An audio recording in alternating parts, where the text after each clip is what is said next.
Welcome to Real Life 101. I'm Jillian and I'm glad you joined us. Let's get right into the careers we've got lined up for you today. Buying a home is usually the biggest purchase someone makes. We'll speak with a mortgage banker and find out what's involved in getting a loan so a person can move into the home of their dreams. In our stressful world, a lot of people have trouble coping with different issues. We'll speak with a mental health counselor and see how she helps her clients get through life. Want some of the challenges and stimulation of the legal profession without going to law school? How about choosing a career as a paralegal? We'll bring you all this and more in today's episode of Real Life 101.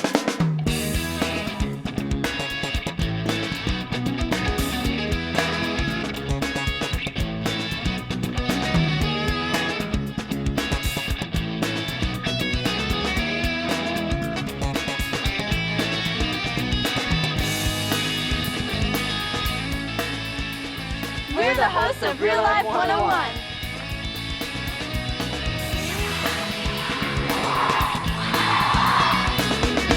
Okay, so picture this. It's a few years from now, you've got a great job, and you're ready to buy your first house. You find the perfect little home, but how are you going to pay for it? Money doesn't grow on trees, you know. I wish. What you need is a good mortgage banker to help you out. Carly found one when she spoke with David Joyce, a mortgage professional from Regions Bank. He let Carly in on the procedure for obtaining a loan to buy a house and the ups and downs of his job as a mortgage banker. So what is the difference between a mortgage banker and a mortgage broker? Good question. Actually, a mortgage banker works for a bank. Although years ago there was a big difference between mortgage brokers and mortgage bankers. Mortgage brokers were independent brokers who would deal with several different lending sources. Nowadays, most banks get their money from a lot of different sources. So the banks are acting a lot more like mortgage brokers now, and the mortgage brokers are acting a lot more like mortgage banks. How did you get into this job? When I got out of college, the first job I got out of college was selling real estate. And after several years of real estate sales, I was drawn into the mortgage business. Did you need a degree for this profession? You don't actually have to have a college degree, although that does help. Most of the training they get through mortgage banking is done after you've started working for a company. Do you work alone or with a team? I have a team that I work with, a processor, and the processor also works with loan underwriters and closers. It's quite a process to get a mortgage all the way through to the closing to where it's actually funded and the people buy or refinance their home. How long would the process take? Typical time now is about 30 days. Although in certain cases we can rush papers through and get it closed in a lot less time than that. I've had loans that have closed in as little as 24 hours. Oh, wow. Do you deal with residents or do you deal with commercial? Commercial banking is normally a different field. So most mortgage bankers and mortgage brokers deal only with residential. There's a few exceptions to that. But for the most part, commercial lending involves very large sums of money, and people that do that normally don't get involved with residential lending. What do you love about your job? Well, there's a lot of freedom involved in this job that I really enjoy. Basically, when we're working as commissioned loan officers, that means we don't have close supervision. We're able to work when we want to, we're able to set our own hours, and we're able to pretty much operate the business the way we want to. In effect, every loan officer is running their own small company with themselves as being the only person in the company. Is there any downside to your job? Well, there's always downsides to any type of a sales position because, as I said, we are running our own businesses here. It is possible that sales can slow down and drop off, which means your income slows down and drops off. Would I be surprised to know how much paperwork is involved with a mortgage? I think most people would be surprised if they found out how much paperwork is involved in a typical mortgage. The business has changed a lot in the last few years in that we're using more and more computers. And years ago, a person would actually look at all the documentation and decide if the borrower was going to be qualified for that loan or not and approve the borrower. Nowadays, a lot of times it's done by a computer. We put the information in, we just have to make sure that the information we're putting in is all accurate and the computer actually approves the person. The advantage of doing it this way is a lot of times the computer doesn't ask for nearly as much documentation as what a human would. And so we see sometimes loans get approved with very, very little documentation required, and there's other times when people have to provide a lot of paperwork. So I guess that makes it easier on you guys too. You're not spending so much time looking through paperwork and dealing with all that, just right in a computer. Yeah, there's no question about that. It's all determined by a person's credit score.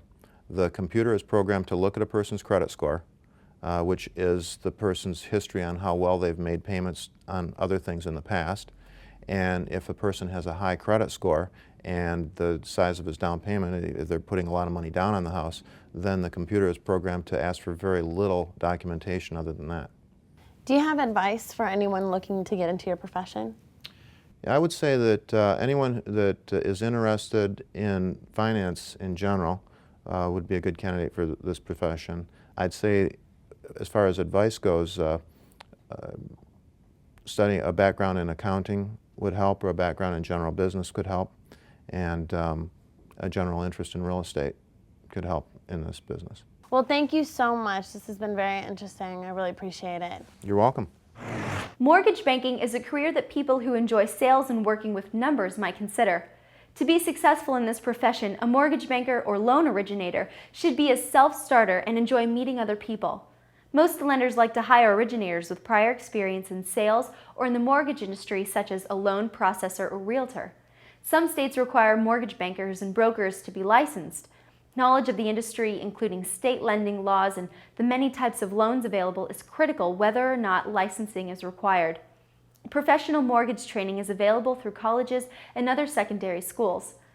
Mortgage banking can be a cyclical profession, but getting to meet new people and helping them realize the American dream of home ownership creates great satisfaction for people in this industry.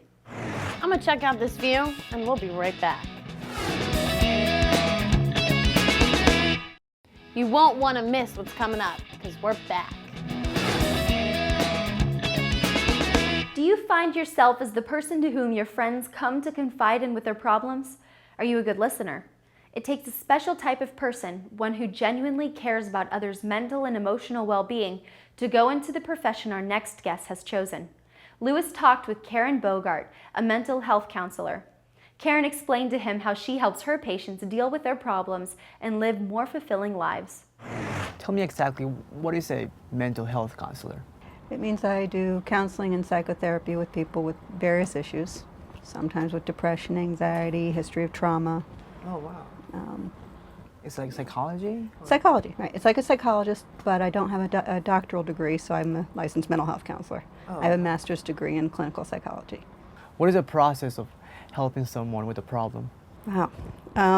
Talking with them, helping them get realizations, helping them change how they're thinking about things, helping to reprocess memories that don't get processed correctly in the first place. What is your educational background? Mine is in clinical psychology, but there's a lot okay. of different types of degrees. There's a degree as mental health counselor that's offered in lots of different schools. There's degrees in marriage and family counseling. There's degrees in social work. There's degrees in counseling psychology, clinical psychology. There's a lot of different fields of psychology to get the master's degree or doctorate degree. Is this the kind of career most schools have a program for? They do. I mean, to start off, you have to go to undergraduate, Okay. to college. So any four-year college will offers whatever you want to major in. Most of people, it's psychology, obviously. And then there are many schools that have programs in either with a master's degree or a PhD. Do you have to go back to school every year? We have to get so many continuing education credits. Oh, okay. So in Florida, it's 30 continuing education credits, sorry about that, every 2 years. What made you go into this field? I read a book called Civil when I was a child, and I decided I wanted to be a therapist. Ever since? Ever since. Oh, wow. That was kind of what did it for me. Is it a complicated job? Is it? It can be. You have to think on your feet. You have to, there's a lot of reading, a lot of studying, and every hour is different. What special skills do you need for this profession? The ability to listen, the ability to think on your feet, the empathy, willingness to learn. What is the average length of time you see a patient for a problem? The duration of counseling can vary. Some people might be in counseling for 3 to 6 months. Some people might be in counseling for years. Oh, okay. Most people it is shorter term. Do they come for an hour a day or? It's for, therapists think an hour is 50 minutes long. Okay. So usually it's a 50-minute session, usually once a week or every 2 weeks. And when do they decide that they're ready to move on? Do you decide or they decide? We decide together. Okay. We outline goals, oftentimes at the beginning of the session, at the beginning of the sessions, but at the beginning of therapy, and kind of assess: are they meeting that goal? Where do they want to go from here? Other times it's just, we look and say, "Wow, we've covered everything we need to cover. Sounds like we might want to make this or the next time our next time, or let's fade out," and that's what we do. What are the different services that you provide to help the patient? Well, I provide some of my specialty areas of training are hypnosis, something that's called EMDR, which is a form of therapy or treatment approach that helps people to process memories. Sometimes we do group therapy, individual counseling, couples therapy. For people who work more with children, they'll do more family therapy. So is it difficult to hypnotize a patient? Most of the time it's not. Hypnosis is not something you do to a patient, it's something the client allows. Okay. So if they're comfortable with me, most people are able to enter into some state of hypnosis. Some people will stay in a lighter to medium trance, some people will go more deep. So what do you find most demanding about your job? Same thing I kind of like about it, the unpredictability. You might be prepared to do something with a client in one session, they come in and something completely different has arisen since their last. So every day is a different day for you? Every day is a different day, every hour is different. Well, thank you so much for your time. You're Nice welcome, meeting you. Very Les. interesting. Thank you. Thank you. Using a variety of techniques, mental health counselors help people work through everything from job stress to marriage conflicts to thoughts of suicide. To enter this profession, one must have a master's degree in mental health counseling, in addition to doing a supervised internship. Most counselors choose to get licensed or certified in a field such as family and marital counseling, substance abuse, or to work in schools. If you are interested in psychology, are empathetic, a good listener, and non-judgmental, this could be a field for you to consider. Sign up to be a peer counselor at your school and take some psychology courses. There's a link on today's episode listing at rl101.com where you can learn more about becoming a counselor.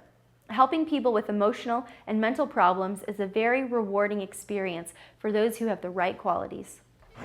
Well, it's time for me to take a rest. Well, you guys take a break.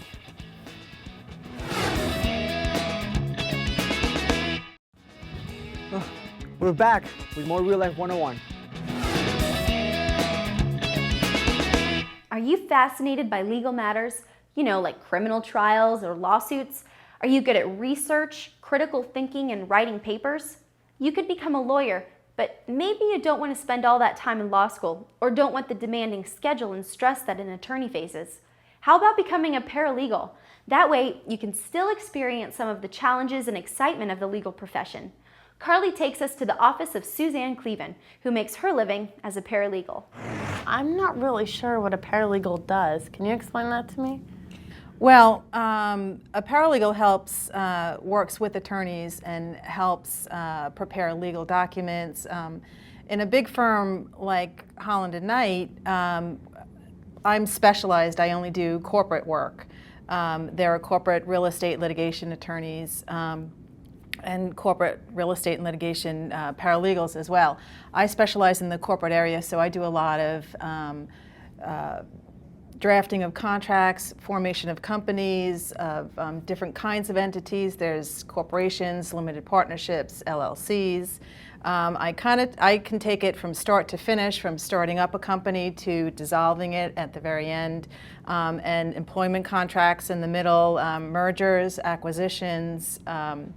There's a whole range of things. There's a lot of things that I do, but a lot of it pretty much would fall under, preparation of documents and research too. A lot of times there's a lot of research. So do you go to school as long as a lawyer normally does and take the bar like a lawyer would normally do? Or?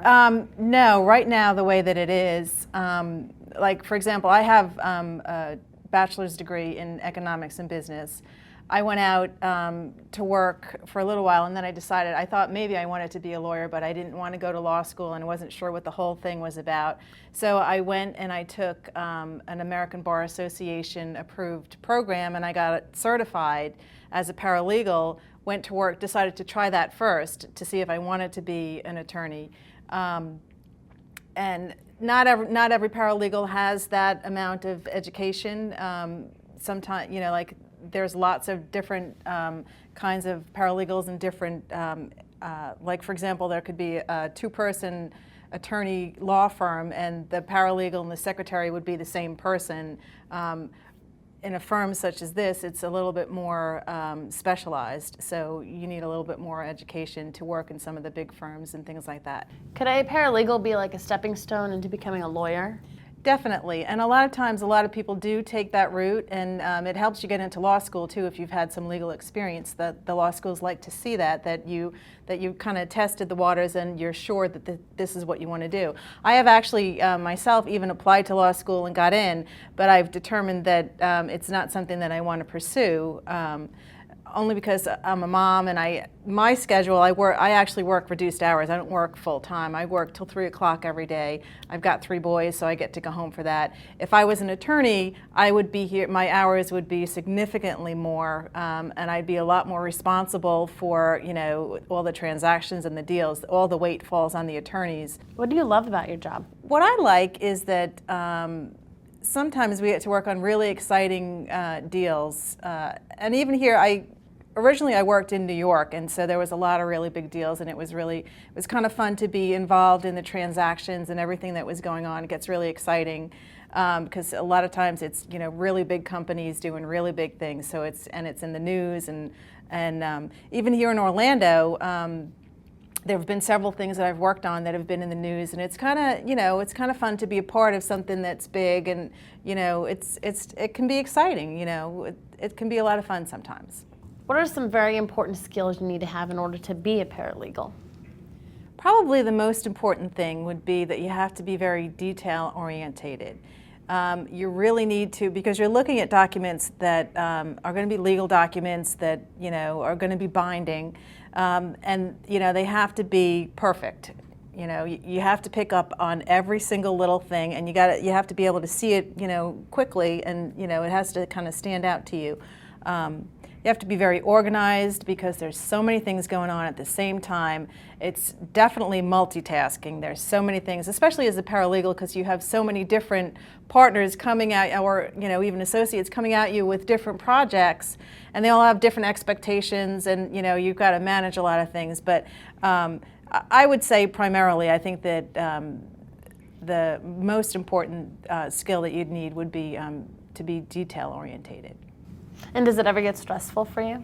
It gets very stressful sometimes, only because, as I mentioned, you have a lot of different people, a lot of different personalities, and a lot of times people will want their project done immediately, whereas you have 6 other people who have the same request, and they don't know that you're backed up like this, but you always get it done, and as long as you just explain to all the attorneys what your schedule is, and you kind of let them duke it out if they need to. Thank you so much. I really appreciate it. Thank you very much. I enjoyed it too. This is a profession that is expected to grow over the next several years as companies cut costs by hiring paralegals to do tasks once assigned to lawyers. There are several ways to become a paralegal. The most common is to obtain an associate degree through a community college paralegal program, though bachelor's degrees are also available. For those who already have a college degree in another field, earning a certificate in paralegal studies is an option. Some people become paralegals through on-the-job training. For more information on becoming a paralegal and to find a quality program, click on the link to the American Association for Paralegal Education under today's episode listing at rl101.com. Time for another break, and then come right back.